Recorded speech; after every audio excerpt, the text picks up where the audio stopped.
Bismillahirrahmanirrahim. Assalamualaikum warahmatullahi wabarakatuh. Waalaikumsalam.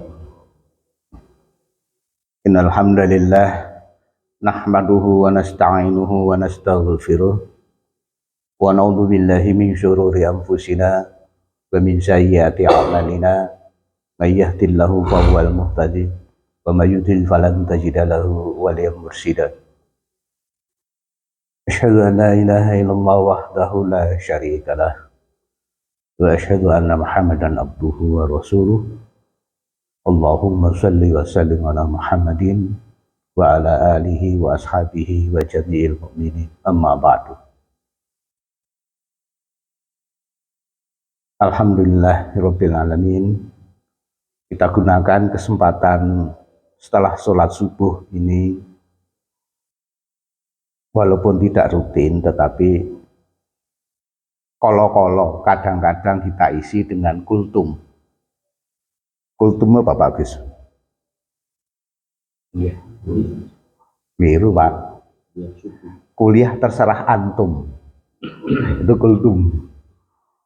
Ya, tapi ya nggak mungkin terserah antum kemudian sampai naik dewe tuh, bola gak boleh. Jadi kuliah 7 menit itu umumnya yang dikenal dulu begitu. Ya sebentar lah kita ngisi. Saya ingin menyampaikan satu surat pendek yang kita semua hafal. Surat Kautsar. Bunyinya Bismillahirrahmanirrahim. Inna a'tainakal kautsar fasholli li rabbika wanhar inna syani'aka wal abtar. Inna a'tainakal kautsar, sesungguhnya kamu telah diberi nikmat yang besar. Apa nikmat yang besar? Banyak dalam hidup kita ini nikmat yang besar. Nikmat yang besar itu ya kehidupan ini adalah nikmat yang besar. Kita bangun pagi menghirup oksigen pertama pagi hari. Kalau kita bangun pagi, kemudian sholat subuh berjamaah, itu adalah nikmat. Misalnya kalau kita bangun pagi, tiba-tiba kita tidak diberi nikmat untuk menghirup udara pagi, oksigen pagi ini, kita akan mengalami masalah dalam tubuh kita.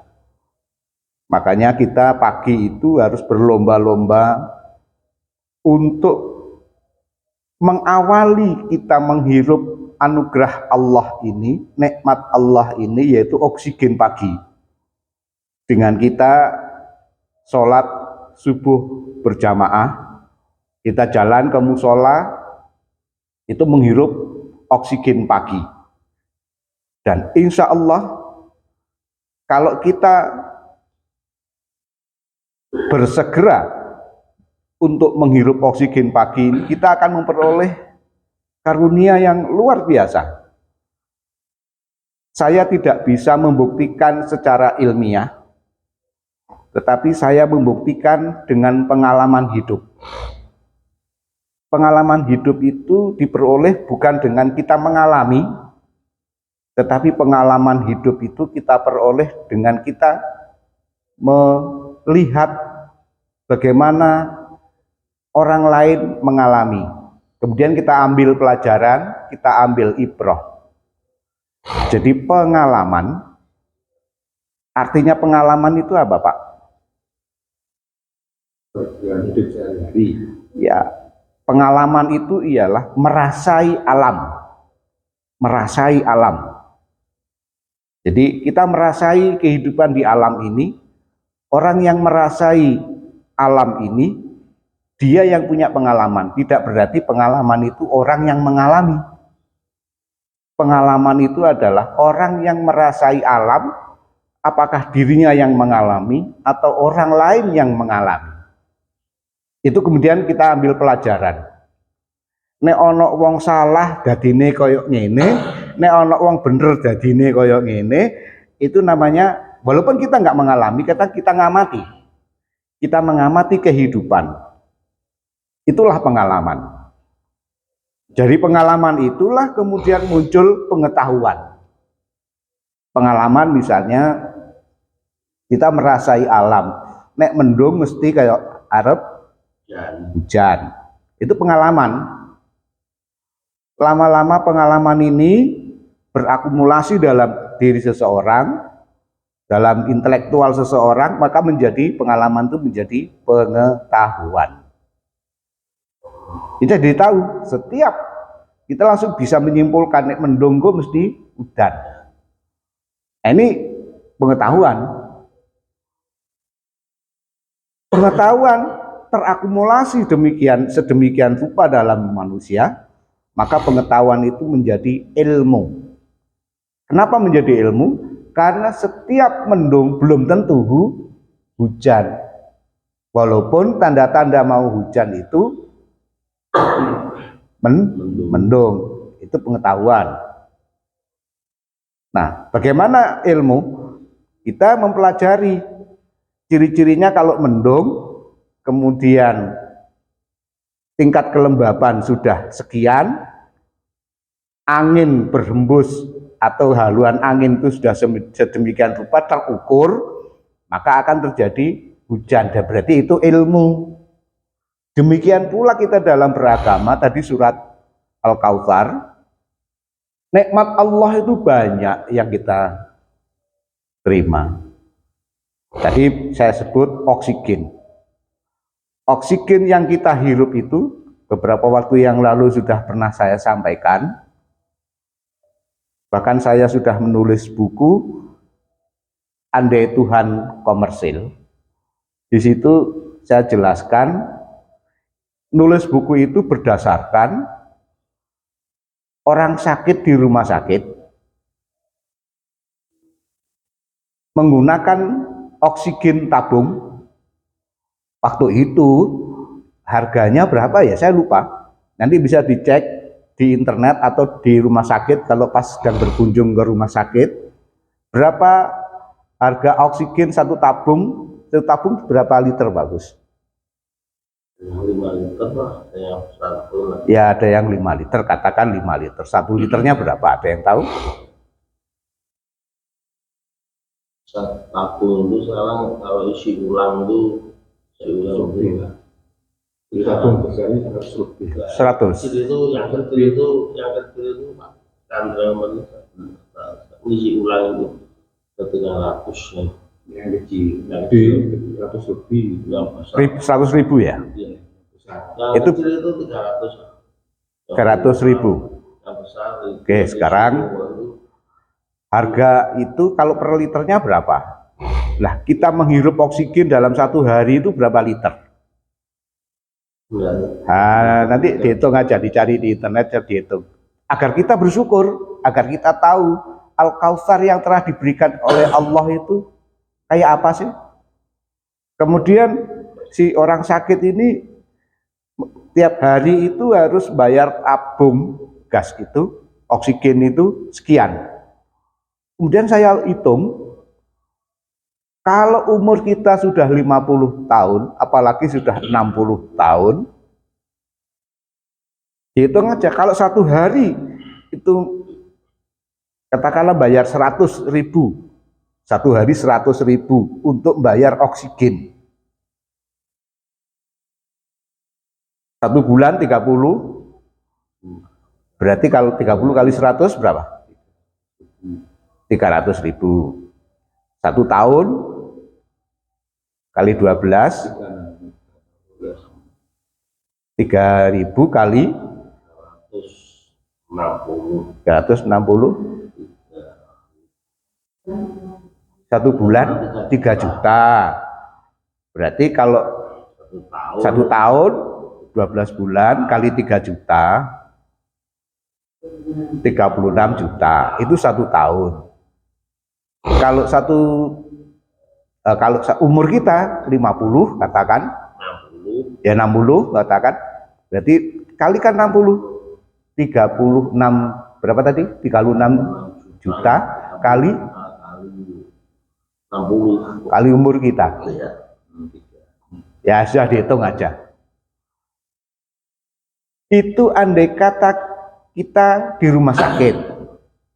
Sementara kita hidup ini bebas, tidak bayar oksigen. Dan ini kan nikmat yang luar biasa. Inna a'tainakal kautsar. Nikmat yang luar biasa dan kita tidak membayar oksigen itu. Allah telah menggratiskan kita, memberikan kita karunia yang banyak. Tapi kadang kita lalai dengan si pemberi. Terus nomboten Pak. Kita lalai pada si pemberi. Dijak sholat angel ram, dijak berbuat baik angel ram. Terus kadang-kadang memusuhi orang yang mengajak kebaikan. Dan itu sudah sunatullah Pak ternyata.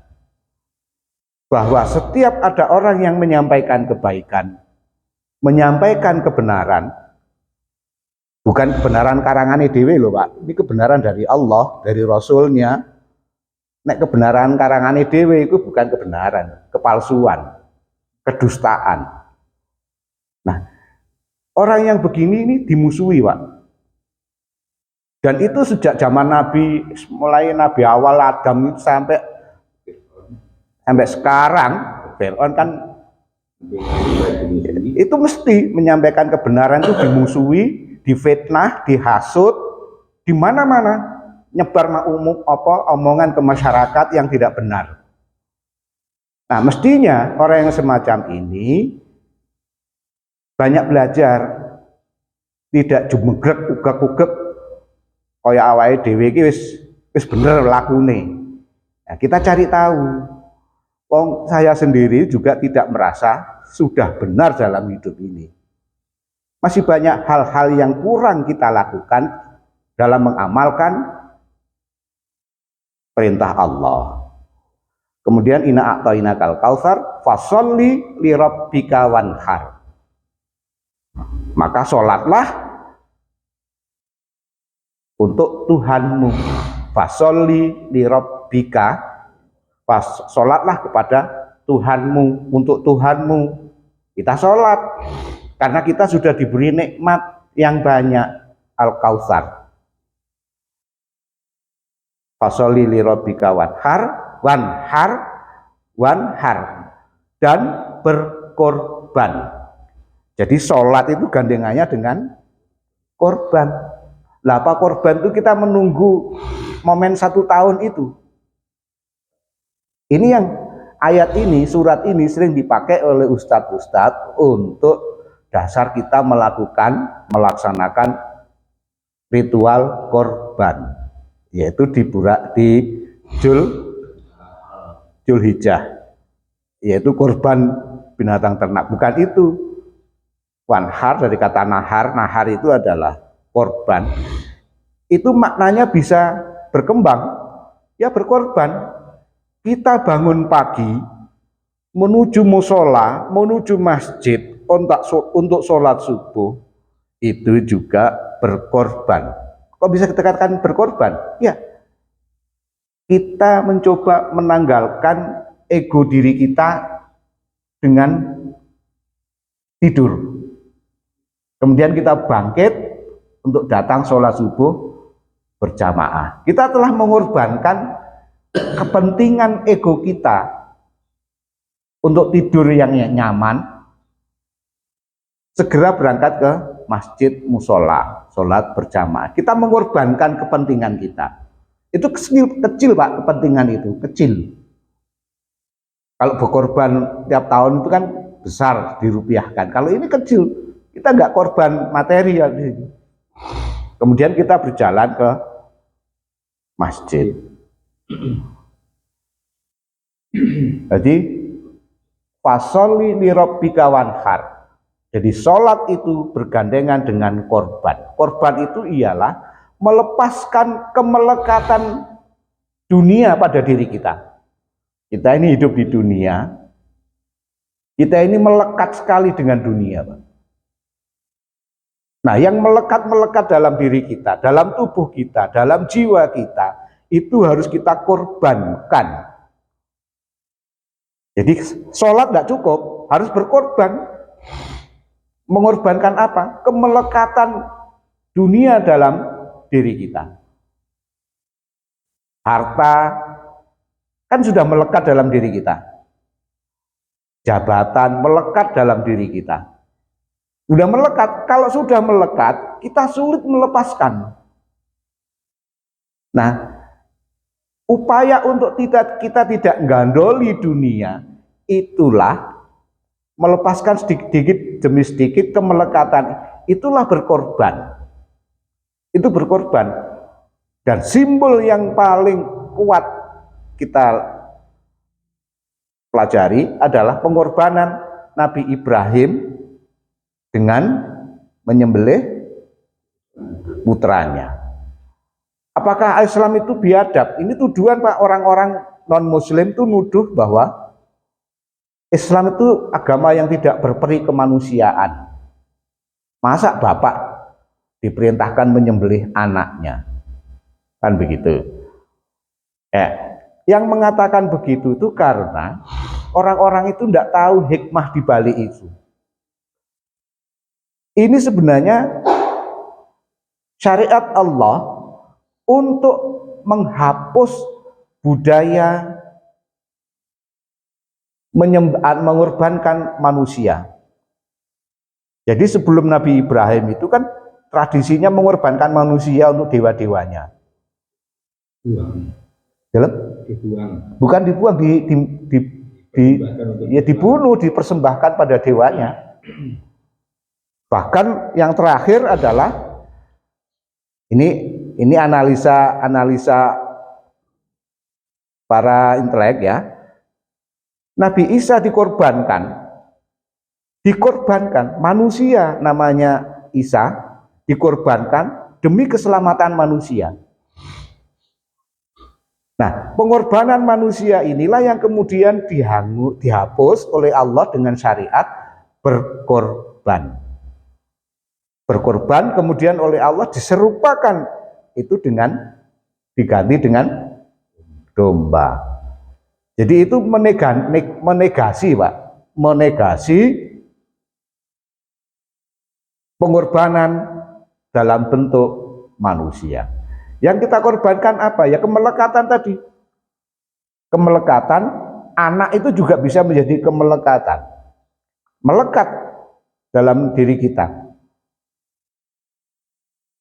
Termasuk harta. Tadi saya sampaikan harta. Nah, terus memperjuangkan, kemudian memperjuangkan apa? Kebenaran. Itu juga harus bisa kita mengorbankan kemelekatan dalam diri kita. Apa? Kita takut karo masyarakat. Ya itu melekat itu sudah. Kemudian dalam hal memperjuangkan itu, inna a'tainakal kautsar fasholli lirabbika wanhar innasya ni'aka huwal abtar.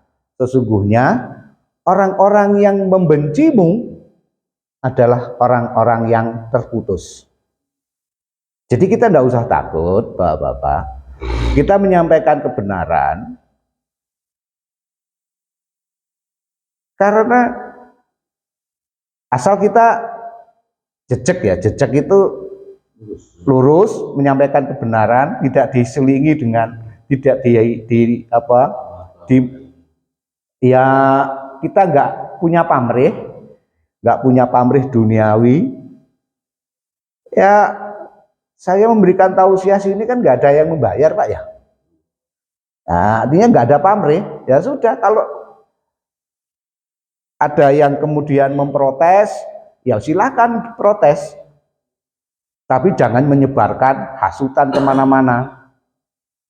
Jadi saya ini dengar Pak, itu di ibu-ibu itu katanya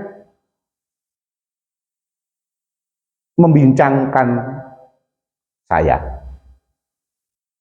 Ya sumbernya saya tahu, sumbernya siapa yang menyebarkan hasutan, omongan yang tidak benar, itu saya tahu. Ya itu saya doakan aja. Mudah-mudahan terbuka hatinya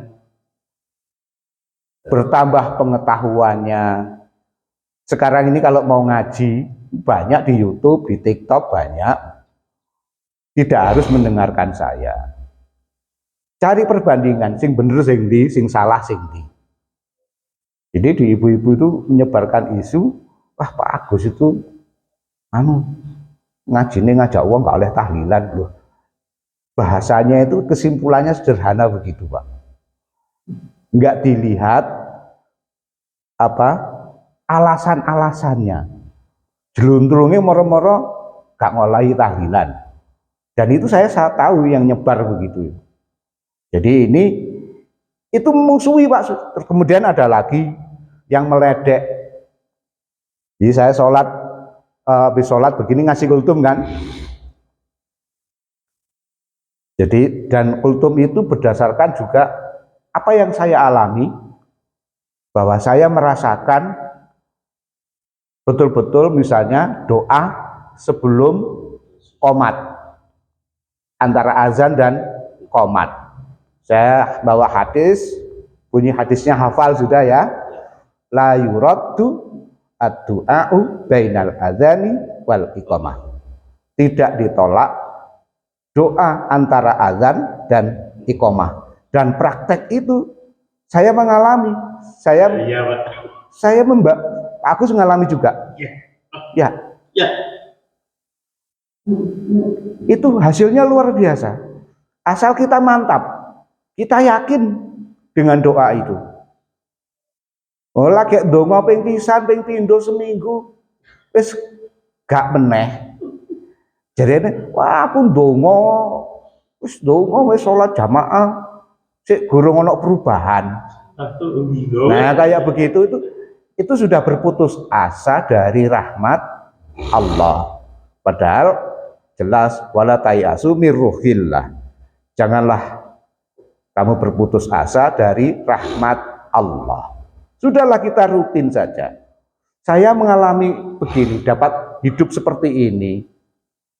Anak-anak kayak begini, keluarga kayak begini, berkecukupan. Ya akhirnya nggak sugih belegedu, tapi berkecukupan.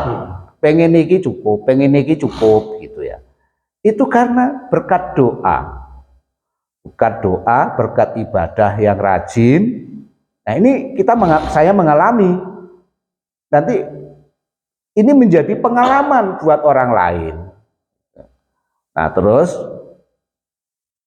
ada orang ngeledek.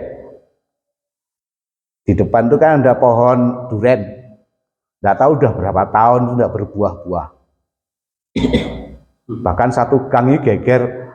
Duren ini kongkon ngenek-nek, kayak Pak Agus itu juga nyarankan pohon begini, kayak macam-macam. Ya enggak apa-apa, itu saran kan. Dan itu belum saya coba.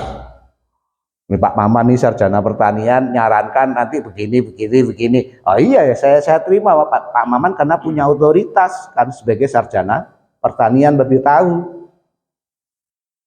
Tapi kemudian ada orang setelah keluar dari pengajian ngomong beberapa hari kemudian ngomong pada seseorang, duren wis kawuh. Dungane Pak Agus antara azan dan qomat itu kan makbul.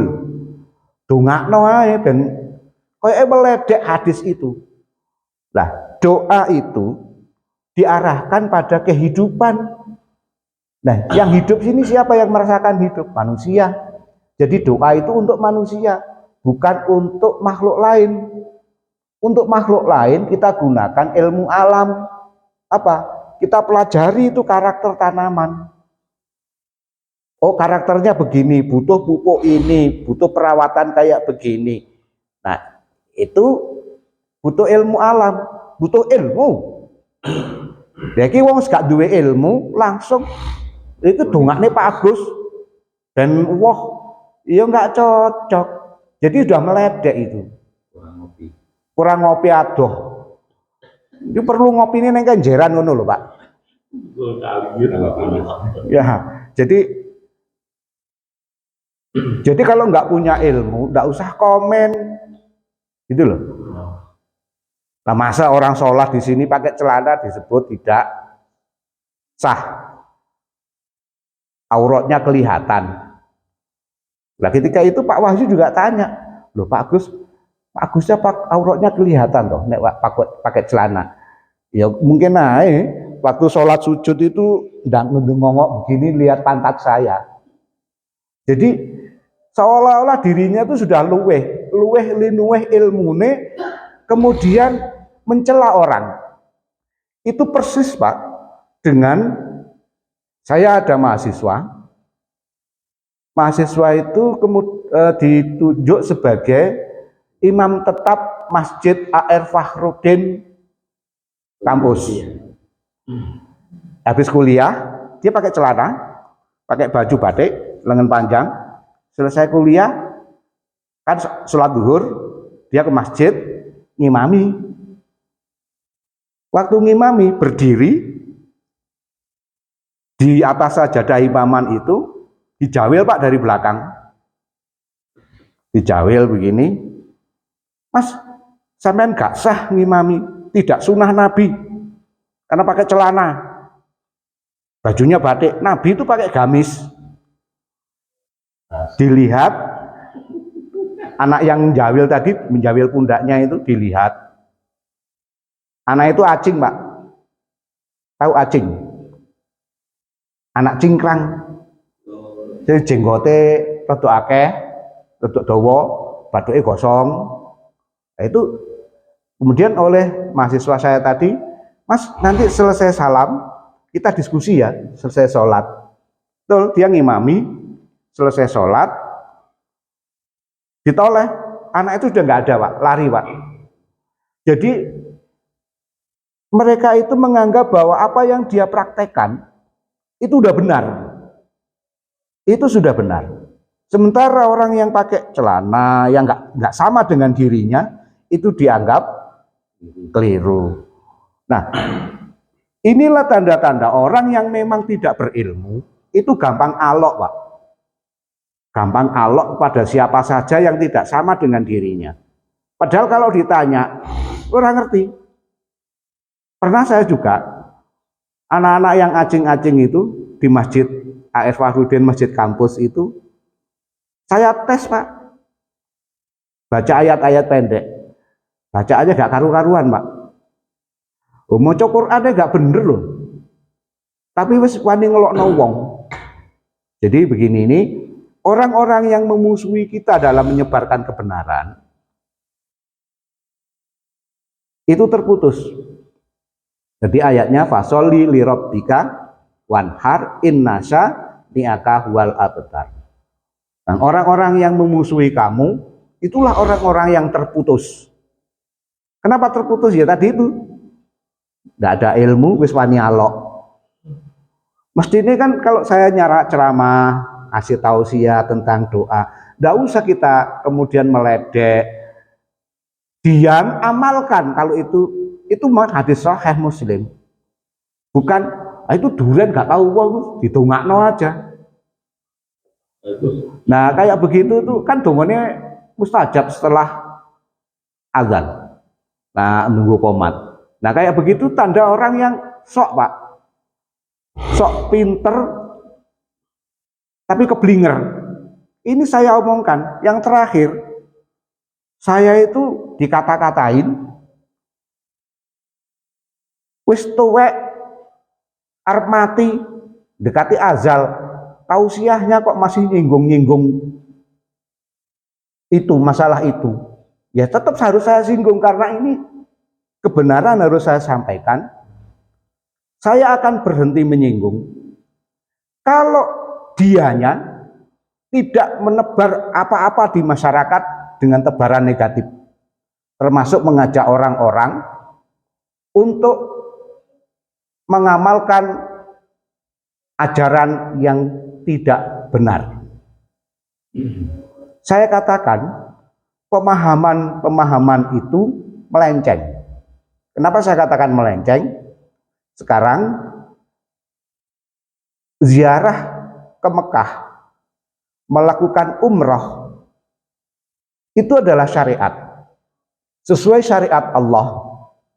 Kemudian saya diperolok, ke Mekah itu tidak lebih afdol daripada ke India, Pakistan, Bangladesh, terutama di kota Kahdahlawi. Itu afdol. Kemudian yang orang satunya ngomong, Mekah sekarang ini sudah kota maksiat. Loh, saya jawab, andai kata kota Mekah itu sudah maksiat, saya nggak akan ke sana. Kenapa saya ke sana? Karena di Mekah itu ada kiblat. Ada kiblat umat Islam seluruh dunia. Ada Ka'bah. Kalau Anda nggak ada Ka'bah, saya nggak akan ke sana. Sekarang andai kata di Kahdahlawi itu ada Ka'bah, saya akan ke Kahdahlawi. Loh, saya diajak ke sana, Pak. Ayo Pak Agus, nanti ke sana. Ini orang ini ada 2 orang itu ngomong ke saya. Ya, kalau itu tidak disyariatkan, mengapa saya ke sana? Nah, kemudian orang ini ngomong, wis tuwek arep mati, tausiahnya tentang itu aja. Nah, itu masalah prinsip ya. Dan saya nggak bisa menerima yang tidak prinsip, yang tidak syar'i. Lo ngajaknya kok saya, akhirnya ngajak orang-orang yang lain yang nggak, bukan saya, nggak berani sekarang. Mas Angga itu diajak, Mas Gozi diajak, Pak Maman diajak ya, Pak Maman nggak bisa. Jadi ngajak-ngajak orang, sudah gak bener ngajak-ngajak orang, terus amaliyah sehari-harinya juga tidak benar. Sekarang menyingkir deh, menjauh dari sini. Ya tidak apa-apa. Ngisi tausiah di sini gak penting gelar sarjana, gak penting gelar doktor, gak penting gelar profesor, yang penting kita hamba Allah. Nah, kayak begitu itu, bahwa kita bergelar, kita berpendidikan, itu adalah bagian dari tolabul ilm. Nah, kalau dalam ini, ya kita memperoleh gelar kalau kita sekolah. Gitu. Nah, kemudian tentang pendidikan, ini penting. Jadi tolabul ilmi faridhatul muslimin wal muslimat. Jadi menuntut ilmu itu adalah kewajiban bagi muslimin dan muslimat. Wajib nuntut ilmu itu. Jadi bukan hanya sholat tok. Masa dakwah sini sholat tok, ngajak sholat. Atik ngajak sholat gedor-gedor omahe wong. Nah ini Pak Joko ini pernah Pak cerita. Habis sholat subuh digedor pintunya. Pernah digedor pintunya, ayo sholat jamaah. Lah pernah ya, bagus ya. Nah enggak, itu enggak punya etika, enggak punya akhlak, enggak punya adab. Kenapa enggak punya akhlak, enggak punya adab? Ini nanti akan saya jelaskan tausiah yang akan datang. Apa kaitannya akidah, ibadah, dan akhlak? Nanti akan saya jelaskan kapan-kapan. Cukup sekian. Assalamualaikum warahmatullahi wabarakatuh.